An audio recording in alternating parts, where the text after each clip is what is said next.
Brasil é o país do futebol, dizem alguns. E a seleção brasileira, ela é a mais vitoriosa de todas as seleções que existem. Ela, além de participar de todos os mundiais promovidos pela FIFA, ela é a única que detém 5 títulos mundiais de futebol. Mas, mesmo diante desse histórico vitorioso, 2 derrotas marcaram o Brasil.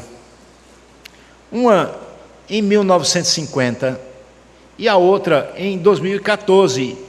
Ambas as derrotas aconteceram no Brasil, jogando no Brasil.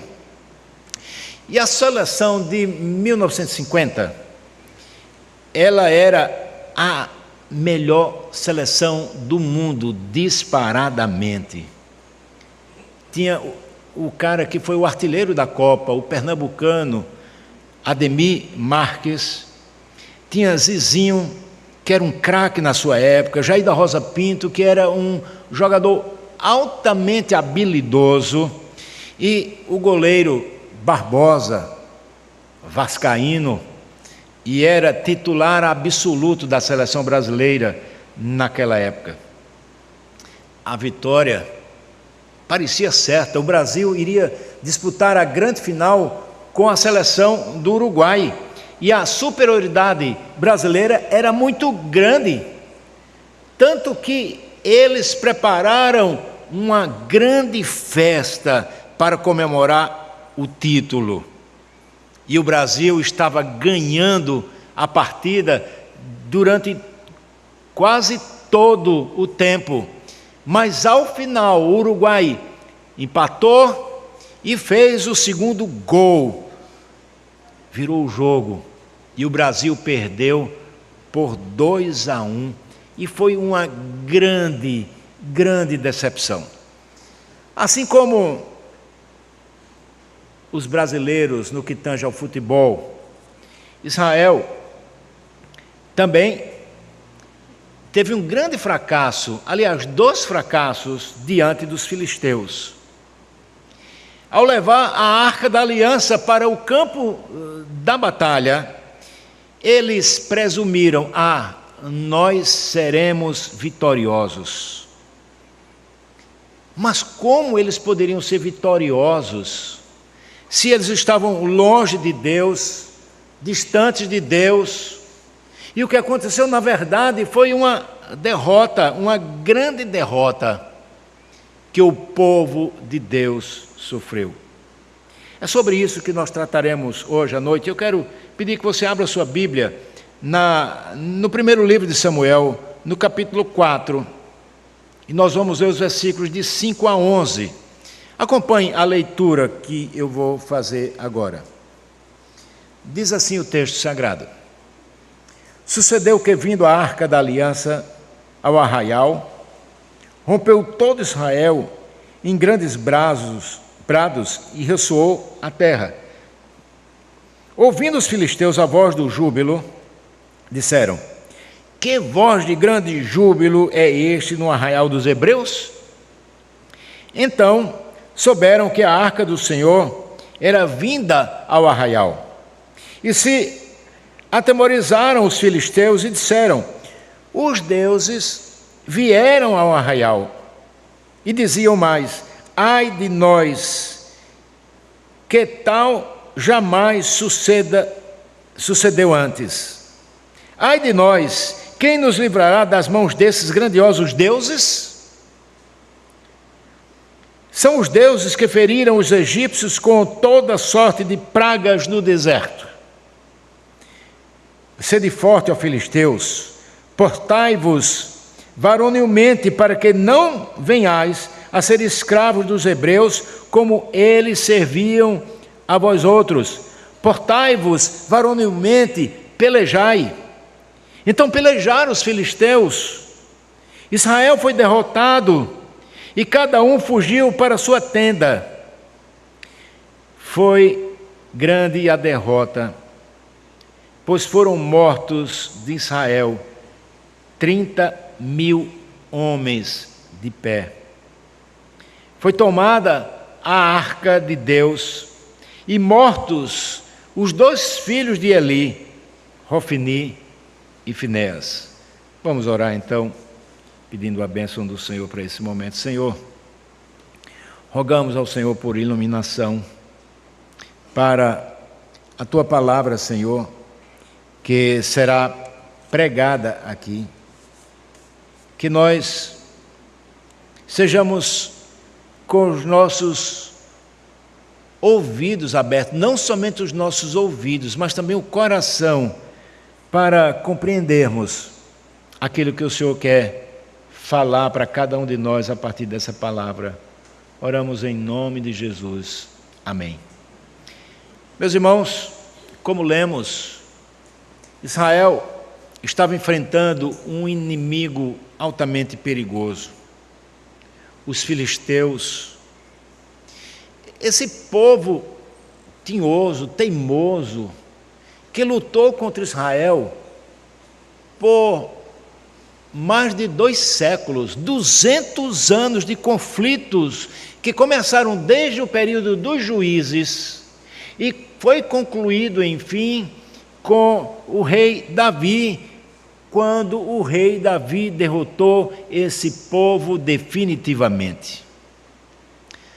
Mas nós já vimos na semana passada que após uma dura derrota que foi imposta a Israel, porque eles foram para a batalha sem consultar o Senhor, depois dessa derrota, Israel decidiu então voltar à batalha e dessa forma utilizar-se de uma arma que eles achavam que era uma arma invencível. Ela não desferia tiros, não lançava flechas, mas era a Arca da Aliança.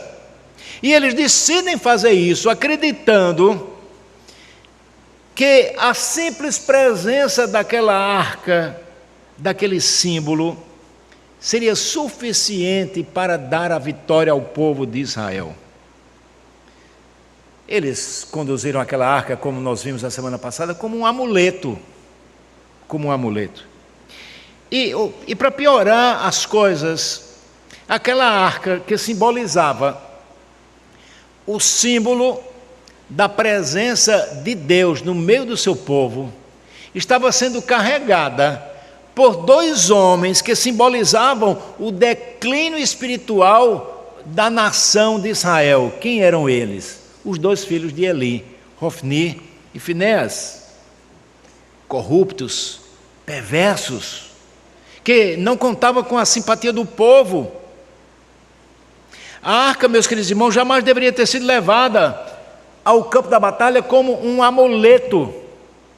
Naquela época é certo que alguns conduziam para a batalha, por exemplo, bandeiras, não é? Ou símbolos da nação, mas a arca não foi feita para isso, ela foi feita para ser colocada no templo, para adoração ao Senhor, para que o Senhor manifestasse a sua presença no meio do seu povo.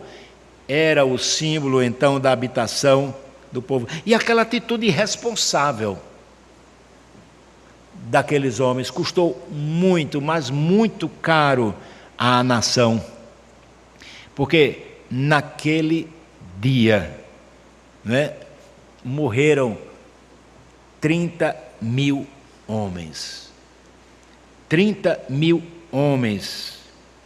E os 2 filhos de Eli morreram, cumprindo-se assim aquilo que o Senhor Deus já havia falado a Israel através de Samuel. Meus irmãos, a princípio aqui nós já de pronto podemos tirar uma grande lição, é que Deus não pode ser manipulado por ninguém.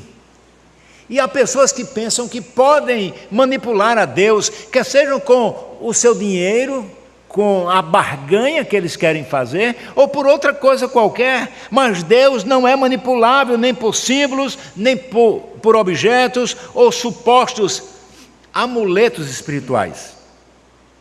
E quando o povo então confia nessas coisas, como sendo o ponto focal da fé, a derrota é certa, absolutamente certa, porque não basta ter fé, é preciso colocá-la no lugar correto, colocá-la em Deus.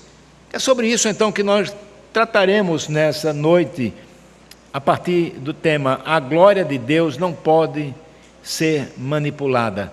A glória de Deus não pode ser manipulada. E eu quero destacar em primeiro lugar aquilo que nos diz os versículos iniciais, 5 e 6, iniciais dessa perícope, que fala sobre a falsa segurança dos símbolos. A falsa segurança dos símbolos. Muita gente tem isso, se pega com alguma coisa para se sentir protegido, quando você não encontra nas Escrituras Sagradas nenhuma recomendação que assim deva acontecer. Mas voltando aqui ao que diz o texto, relembrando o que vimos na semana passada, Israel havia sofrido uma tremenda derrota. 4.000 homens foram mortos, isso em pouco tempo. Eu estava olhando os números recentes das guerras, a guerra da Ucrânia, que já está há mais de 2 anos, 3 anos, mais de 3 anos, morreram aproximadamente 350 mil pessoas, mas um grande período. Depois você olha para a guerra ali na faixa de Gaza, já também há muito tempo, morreu, mas aqui foi uma batalha imediata, e cai então rapidamente, no primeiro embate, 4.000 soldados de Israel. 4.000. No entanto, ao invés deles fazerem um levantamento de dano moral e espiritual daquilo que havia causado aquela derrota, eles preferiram focar o objetivo da sua vitória, era exatamente na Arca da Aliança. Eles depositavam naquele utensílio que era um utensílio cultico, que simbolizava a habitação de Yahvé, o Deus da aliança, no meio do seu povo, a fé que ela deveria resolver todos os seus problemas. Os problemas de segurança seriam resolvidos, os problemas bélicos seriam resolvidos. E vocês devem lembrar que depois de muito tempo, quando Davi já era rei, essa arca foi transportada de um lugar para outro. E no transporte, que foi feito de forma errada, alguém foi aparar a arca, porque o carro de boi que transportava a arca tropeçou numa pedra, ia caindo. Então um homem chamado Uzai foi colocar a mão para segurar a arca e ele foi fulminado. Então, existiam essas questões que as pessoas entendiam que era o objeto em si que garantiria a vitória, porque o objeto em si tinha poder.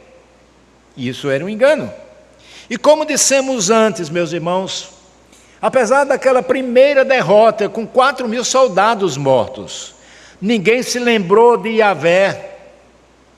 Ninguém convocou um santo jejum, ninguém se arrependeu, ninguém buscou ao Senhor, mas decidiram por si próprios levarem a Arca da Aliança. E é exatamente isso que muitos fazem hoje nos nossos dias. Preferem a segurança de um amuleto, de uma indulgência ou de algum ritual externo, do que confiarem verdadeiramente em Deus. E às vezes, isso é tão ridículo, tão risível, que fala-se a história de um índio que ele viveu na região de Nova Jersey, nos Estados Unidos, durante toda a sua vida em completa pobreza. E ele tinha no seu pescoço, ele carregava um patuá, um amuleto, e ninguém poderia tocar naquele amuleto que era sagrado. Mas aquele homem que viveu durante toda a vida em completa miséria, morreu. E as pessoas então ficaram interessadas, curiosas de saber o que era que tinha naquele amuleto que ninguém podia pegar.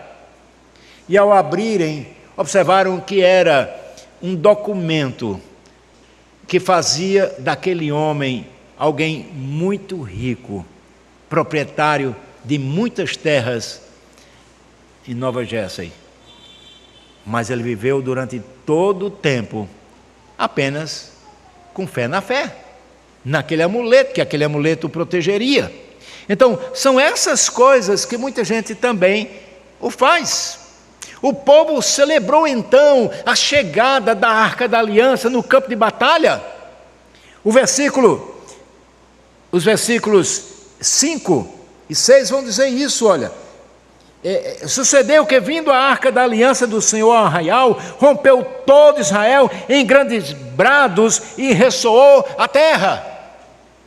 A saudação não foi a Deus, a saudação foi a Arca da Aliança. Isso foi fundamental para a derrota daquele povo. Eles criam naquela arca que aonde ela estivesse, Deus estava presente, e portanto Israel seria imbatível. Eles negavam então aquilo que nós conhecemos como sendo o atributo incomunicável, que é chamado de onipresença.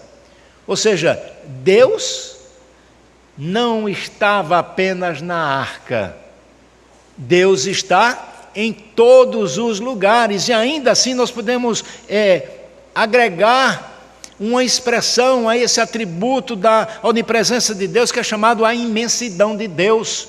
O atributo da imensidão de Deus nos garante que Deus está presente em todo o universo, na totalidade do seu ser. E aquele povo esqueceu disso.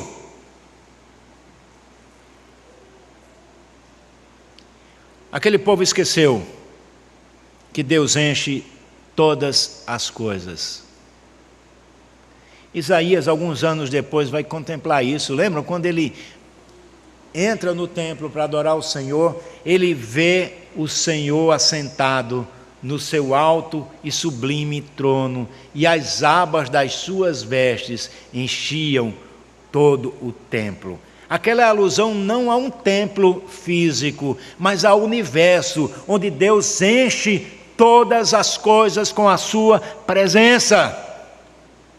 Israel, meus irmãos, porém, ignorou essa verdade e preferiu confiar no símbolo que jamais poderia substituir aquele que o representava. Era a presença de Deus, era apenas uma representação da presença de Deus, mas o maior é aquele que de fato o é. E o povo confundiu essas questões. Por isso, meus irmãos, nós devemos ter cuidado com as práticas, muitas vezes utilizadas por crentes e não crentes, de amuletos. Deixar uma Bíblia aberta no Salmo 91, para muita gente é certeza de que você está livre de qualquer praga que venha à sua direita ou à sua esquerda, você jamais será abalado. Não é isso. Ou outros enchem a casa de cruzes, crucifixos, ou outros símbolos quaisquer, como se isso pudesse resolver o problema, como se isso pudesse trazer segurança, e não traz. O que na verdade deve acontecer é que nós temos que derramar o nosso coração diante de Deus, nos arrepender dos nossos pecados e confiar em Deus, porque o mais é debalde, ou seja, o mais não tem sentido algum. A segunda coisa que eu quero trazer aqui para os irmãos, se o primeiro foi a falsa segurança dos símbolos, o segundo é a reação do inimigo diante dessa situação eles se revestem de um sentimento duplo, de temor e também de ousadia. Os versículos de 7 a 9, eles descrevem exatamente isso. Observe que o exército de Israel, marcha garboso e plenamente confiante no amuleto que eles tinham, a Arca da Aliança. E eles vão com alegria para esse embate, fazem um grande barulho, uma grande algazarra, e os filisteus ficam atemorizados. Atemorizados. Às vezes a gente acha que o importante é fazer zoada, né? Mas barulho só espanta animal, não é? Mas nós precisamos então ter consciência daquilo que deve ser feito. Mas o certo é que o exército dos filisteus, eles ficaram atemorizados com aquela situação. Mas aí nós podemos ver que eles também erram ao achar que eram deuses que estavam no meio do povo de Israel. E eram os deuses que havia produzido as pragas do Egito. E que, portanto, poderia causar problemas para eles também. Então, eles temem os deuses ao invés de temer o Deus da aliança. E é claro que a essa altura nós precisamos entender que a batalha, embora fosse física, era também uma batalha espiritual. De um lado, o povo idólatra dos filisteus, que tinham um deus chamado Dagon. Vocês vão ver na sequência que a arca é levada para o templo de Dagon. Também outros deuses eles adoravam, como Baal, Zebub, como Astarotes e o próprio Baal. E do outro lado está o povo de Israel, que deveria ao menos deixar claro que adoravam o Deus da aliança, Yahvé, mas naquele momento aquele povo vivia em pecado, vivia distante do Senhor e errando em colocar a fé em um símbolo e não no Deus que o símbolo representava. Isso era vexatório, isso era pecado. Com tudo aquilo, meus irmãos, tudo que estava acontecendo em Israel não era parte do plano de Deus, porque você sabe, Deus é soberano sobre todas as coisas. Ele governa sobre todas as coisas. Aquilo tudo fazia parte então desse plano, e mesmo temendo o exército de Israel, os filisteus, eles dobraram o ânimo e se encorajaram uns aos outros, e observem o lema que eles abraçaram para ir contra Israel. Portai-vos varonilmente e pelejai, versículo 9. O exército, então, como que num lema, não é? Como nos campos de futebol, de vôlei, eles têm aqueles gritos de guerra. E eles fizeram isso, portai-vos varonilmente e pelejai.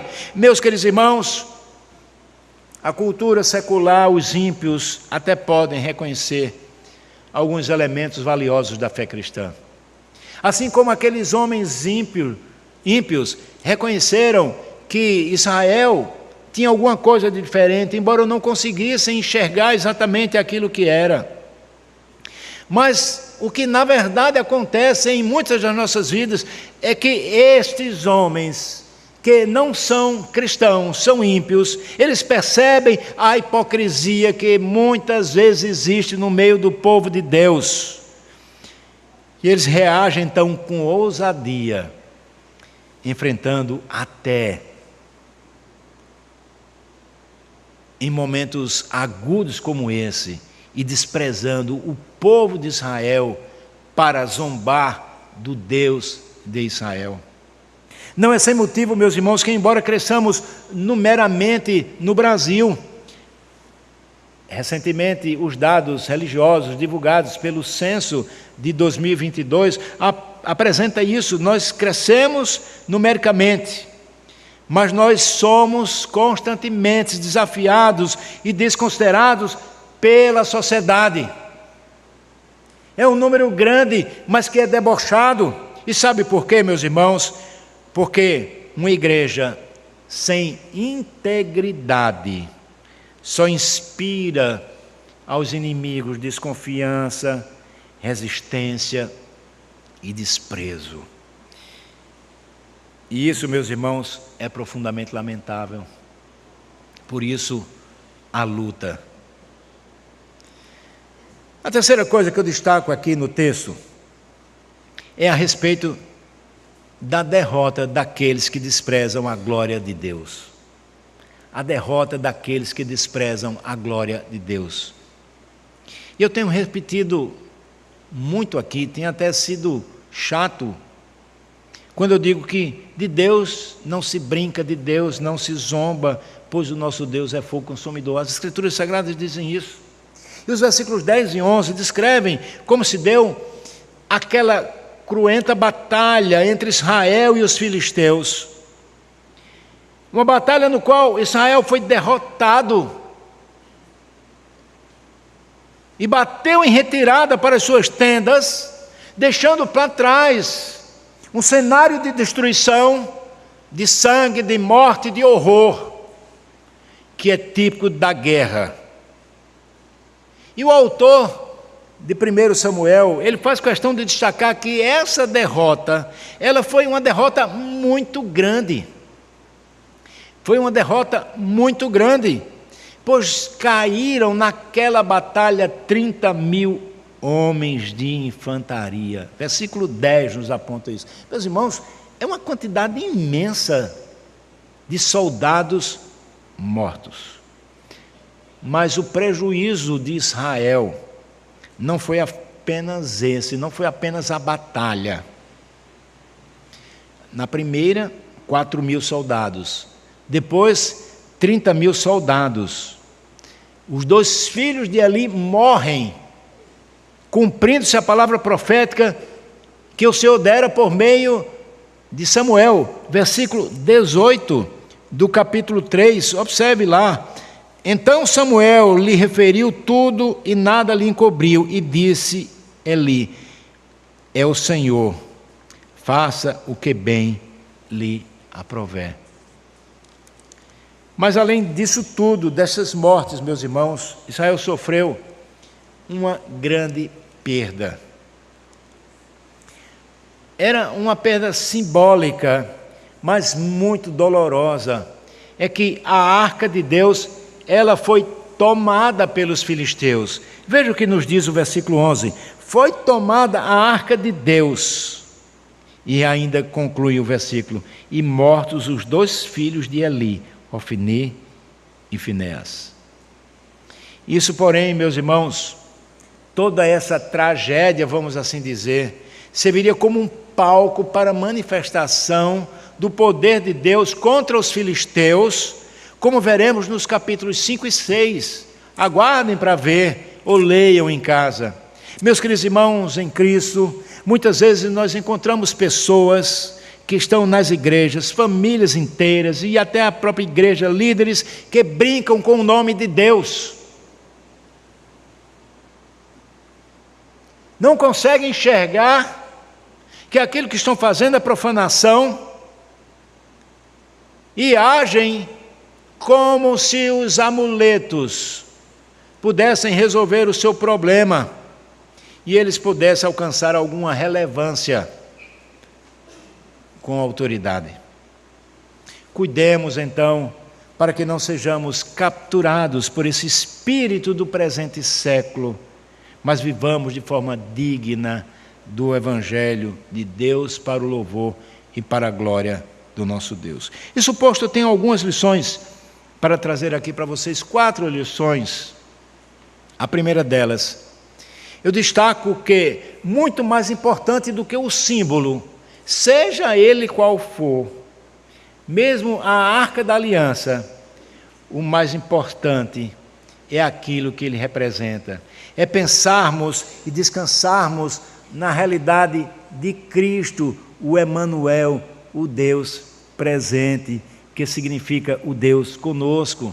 O versículo Mateus 1, versículo 23, nos aponta para essa questão. Ou seja,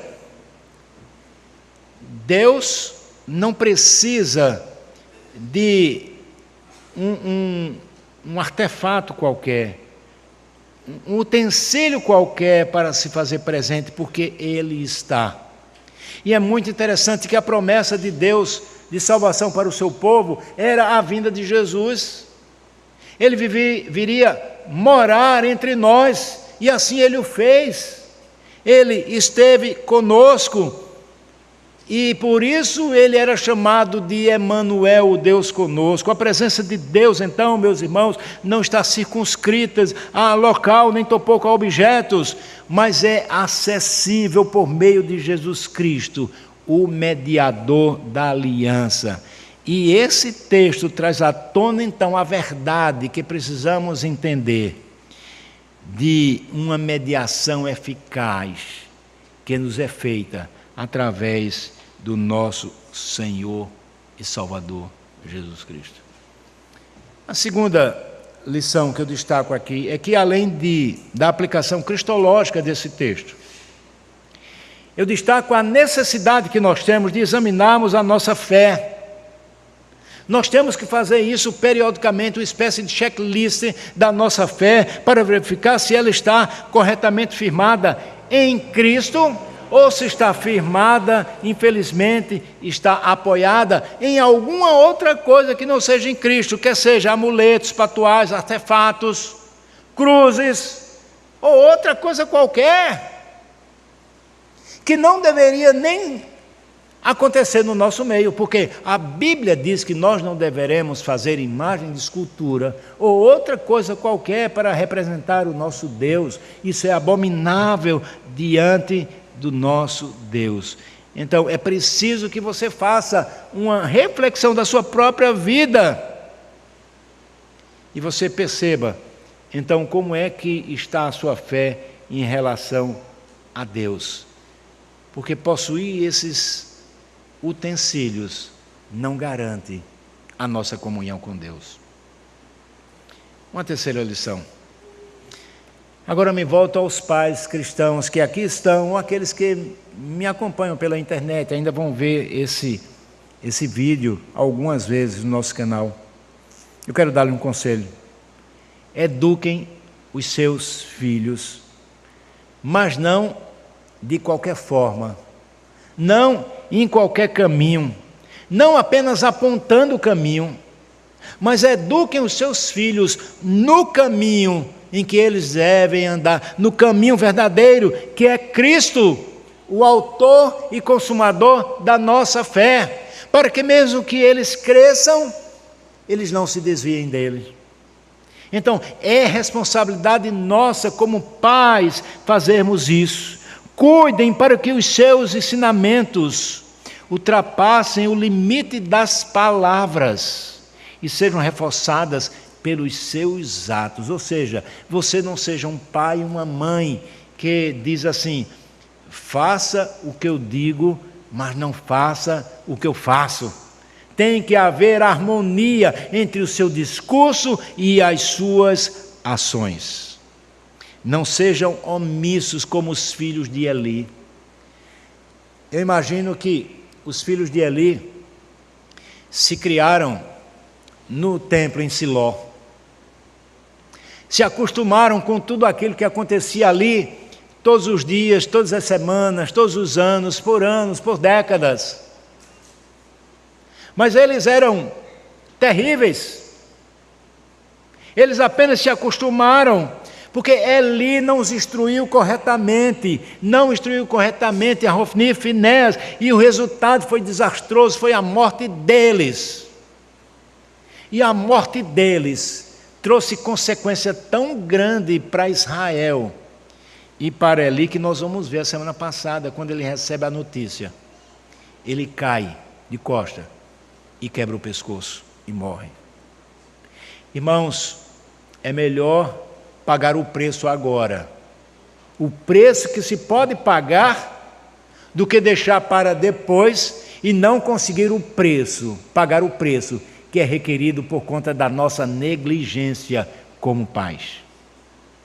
A quarta e última lição.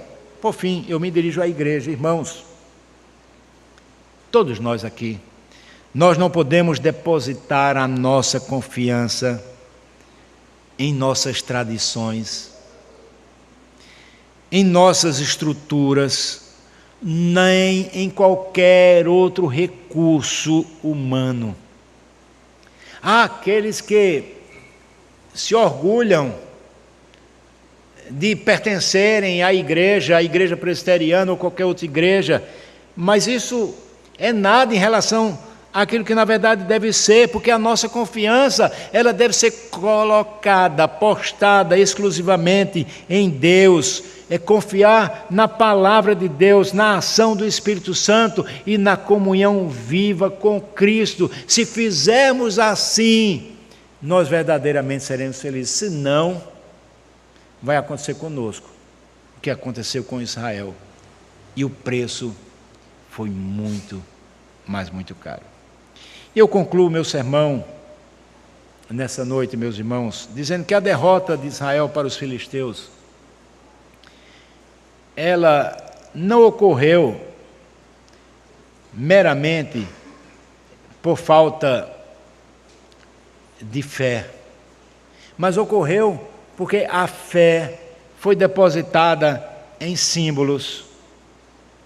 Aquele povo negligenciou a comunhão com Deus. Aquele povo não se arrependeu do seu pecado e foi enfrentar uma batalha de peito aberto, achando que poderia levar um amuleto, que aquilo garantiria a vitória deles. E isso, de fato, não aconteceu. A glória de Deus se retira quando o povo despreza a comunhão com Ele. Sabiam disso? E é interessante que, quando os filisteus levaram a arca e colocaram lá na casa de Dagom, uma mulher que estava grávida, ela usa uma expressão que se tornou famosa, Icabod, que significava: foi-se embora a glória de Deus. Meus queridos irmãos, quando Deus retira a sua glória do seu povo, o seu povo perde a comunhão, perde a paz e é derrotado. Somente Cristo pode nos reconciliar com Deus e nos garantir a vitória final, quando nós reconhecermos a nossa pequenez e dependermos inteiramente dele.